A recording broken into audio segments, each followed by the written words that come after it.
What mothers want for Mother's Day and every day is peace.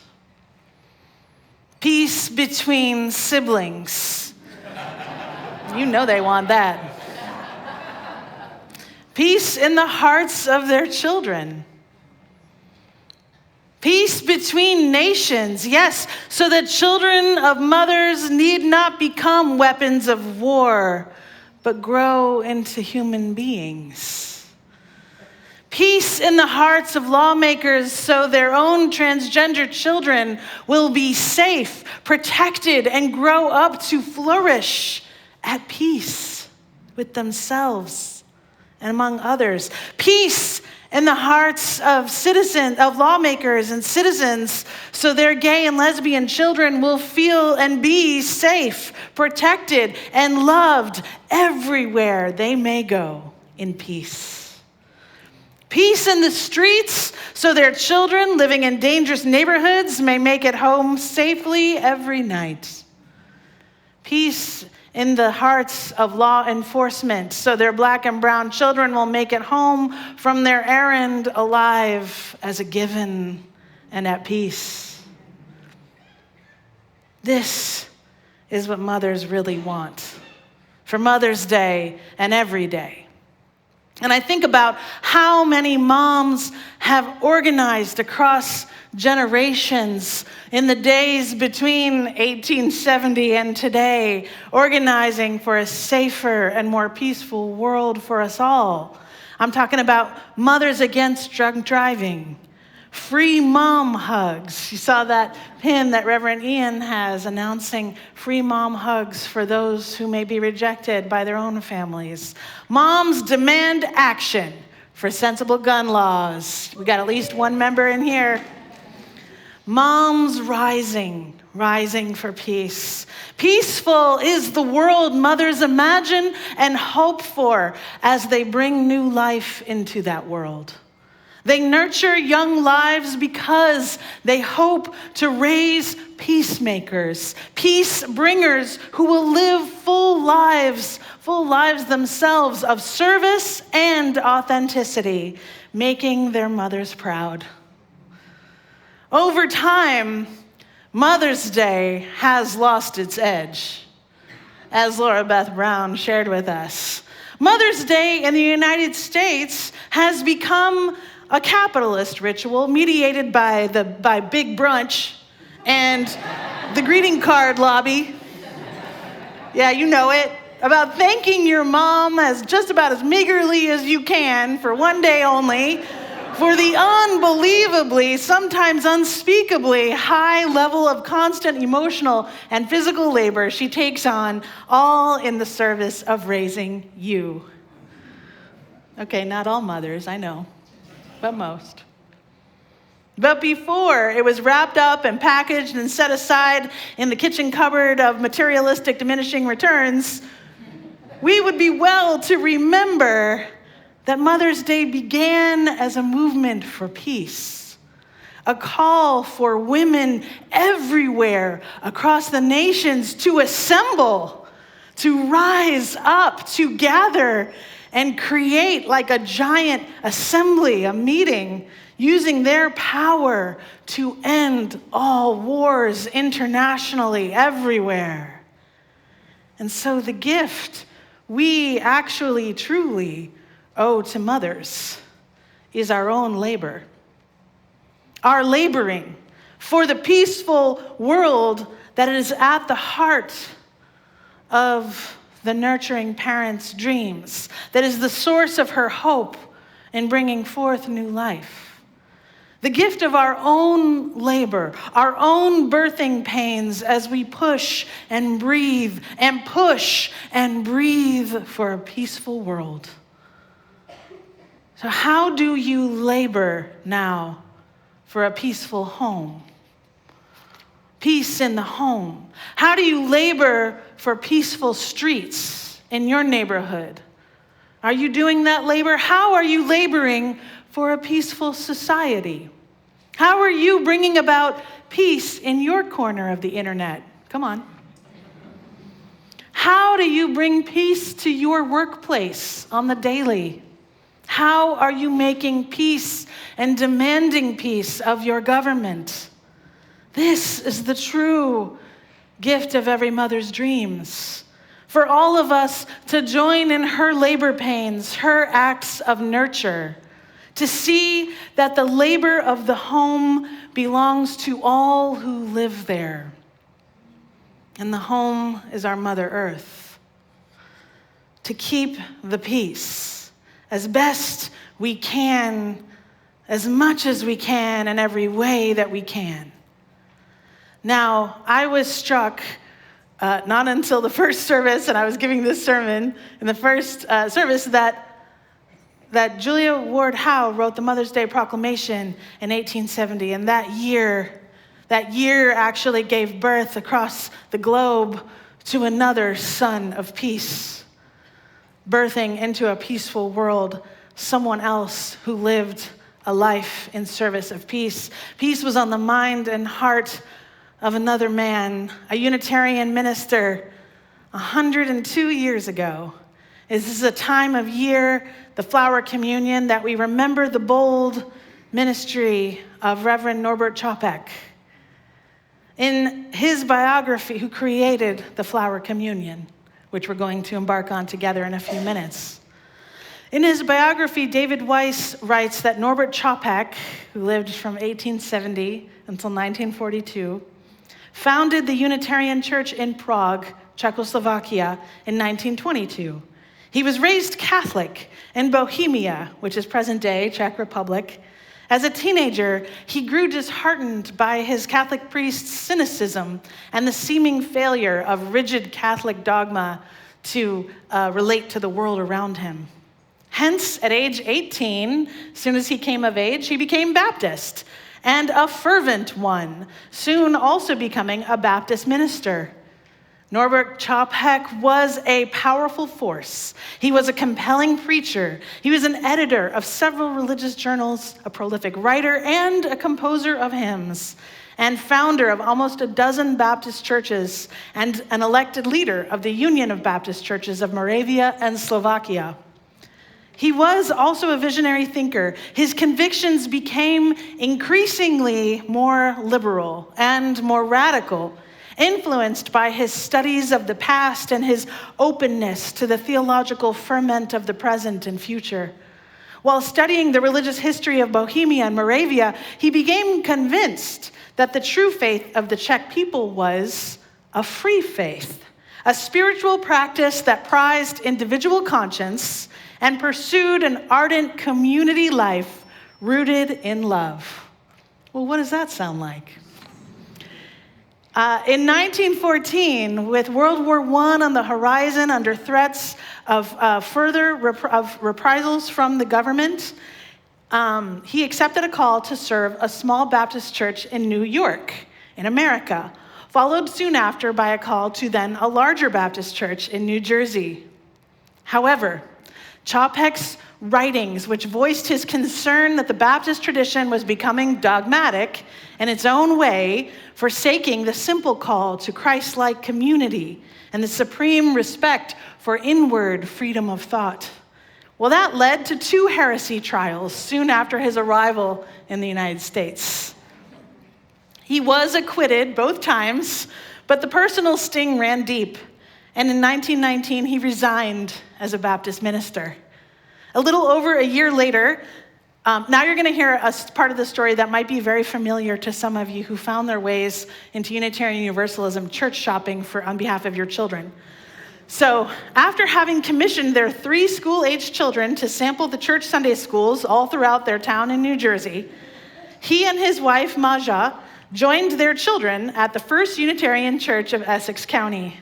And from then on, at age 51, Chopek's spiritual vision found a home in the Unitarian tradition. After the conclusion of the First World War, Czechoslovakia then became independent, and Chopek and his family decided to return from abroad to their homeland. He went intending to found a Unitarian church that might invite the Czech people to rekindle the free faith and the true Christianity that he was convinced had deep roots in their heritage and their past as Czech people. Now, this is where it gets very exciting. To say that he was successful would be an understatement. Once in Prague, he set to building a church, not a structure, but a people. After beginning with small groups of a couple dozen here and there in the fall of 1921, when he led the inaugural worship service of the Prague Congregation of Liberal Religious Fellowship in April 1922, there were over 1,200 people in attendance. By the following year, he was like building these Unitarian megachurches across Czechoslovakia. By the following year, Čapek wrote there were days when the large church where they rented their meeting space, which comfortably holds 3,000 people, was filled to capacity, and that there were many who could not get in. And by the way, they met on Tuesday nights, which even in Czechoslovakia in the 1920s was a very odd time to have church. And still purported 3,000, and on regular Tuesdays, 700 week to week. Now, back to that flower communion. In June of 1923, as his congregation was preparing to take its summer holiday from worship, Čapek wanted a ritual to evocatively bind them together across their deep diversity. You see, his Unitarian community included people of all social classes, all with varied ethnic, educational, and religious backgrounds. His community included both ex-Catholics and Protestants, whose views of and reactions to Holy Communion could be very different. It also included ex-Jews and people with no church background at all who had just become intrigued by Čapek's energy and vision. He needed a ritual that was without other religious association, one that was accessible to everyone. He created the flower communion and first instituted it on June 24th, 1923, inviting everyone to bring a simple flower and place it in a large vase as they entered the church. Čapek preached about their common unity in heartfelt fellowship, regardless of race, class, or other distinction, a unity grounded in the shared purpose they had experienced over the past year, fashioning a community knit together by simple friendship and shaped by divine love. He reminded them that each of the gathered flowers had unique needs to grow and flourish, as well as unique beauty and gifts to offer, that each flower had a dignity and a glory bestowed by God.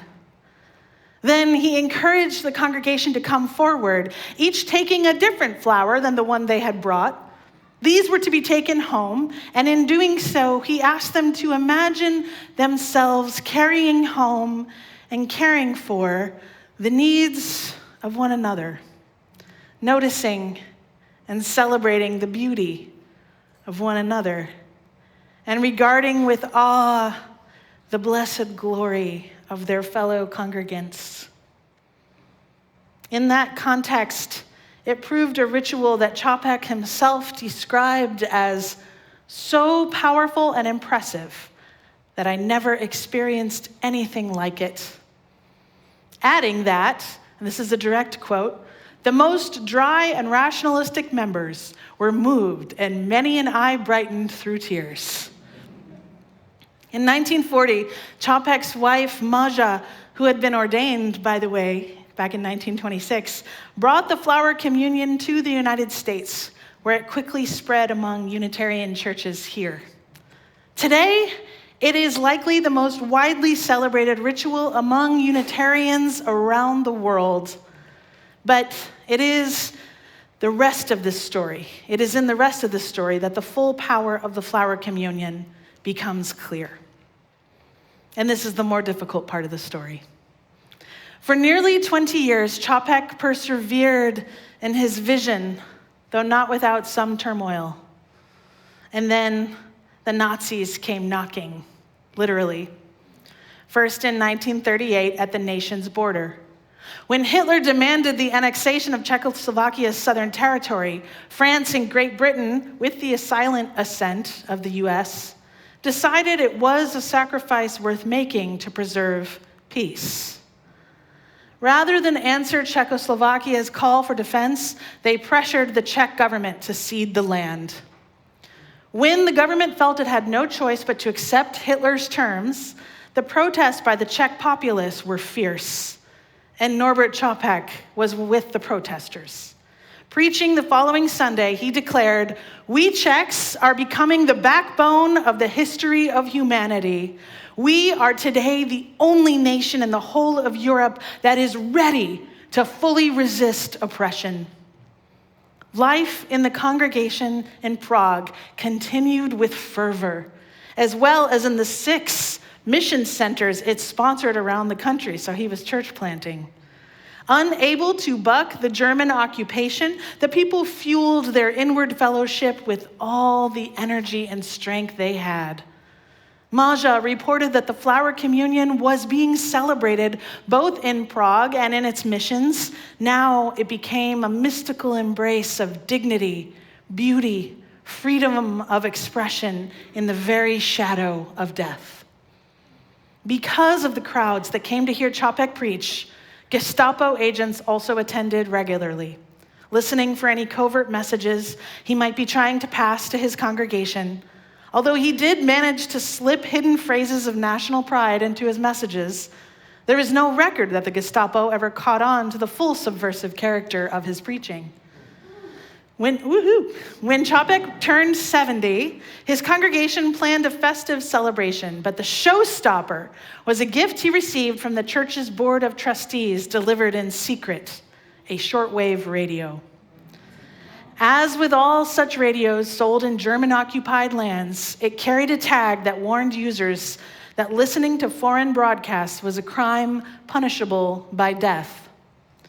Okay, there are a lot of things that happened. There are too many details to fill in. Čapek and his 28-year-old daughter Zora were arrested and charged with listening to and disseminating foreign broadcasts. Čapek himself was also charged with high treason on account of his public preaching. Zora served her sentence and survived the war. But when Čapek's sentence was received at the Gestapo headquarters in Prague, it was ignored. Well, ignored is maybe too light a word. The case officer there wrote on the file, "Send this prisoner to Dachau. His return is unwished." On July 5th, 1942, Čapek arrived in Dachau prison camp. He remained there for a little over 3 months, put to hard labor. The day before their final trial, Čapek had passed a piece of paper to his daughter Zora containing his final poem. In it, he declares, "I have lived amidst eternity." Perhaps it was his own way of acknowledging the higher power that so framed his being and his beliefs. The handfuls of letter he was allowed to send from camp reflect the steadiness of his faith, even in these final months in the prison camp. It was reported that he had composed several new songs. In one, he clarifies his own theological thinking. The goal of a higher religion is a harmonious, strong, confident, active, creative, loving personality in harmony with itself, with nature, with humanity, and the spirit of all life. It should not be thought that God is incarnated in just one individual. Gosh, doesn't it sound like he was describing us? On October 12th, 1942, Norbert Čapek was murdered in the gas chambers. Now, it may be rumor, but there are stories that in Dachau, in the prison camp, Čapek celebrated his final flower communion, inviting many of his fellow prisoners who were drawn to him to find whatever bit of green or beauty, whatever glimpse of art or echo of life could be found in the prison yard, and to make a simple pile, no vase this time. Then, to tell yet one more time about the inherent dignity of each person, the grand and glorious reach of God into the human soul, and the joy, the true freedom that is born of human community when care is genuine and love is real.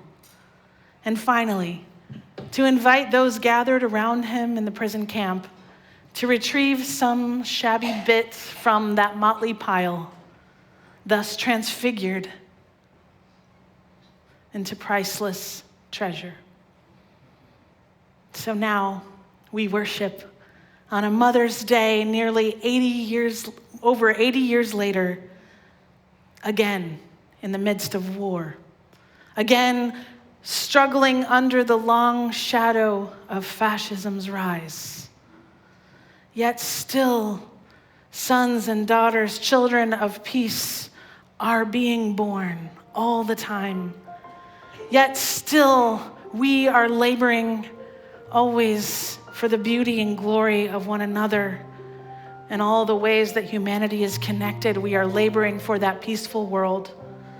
There is still time to bring forward peace, a world where each of us are as precious and unique as a field of wildflowers, reaching toward the light with dignity and beauty, free to grow and flourish, blossom and bloom.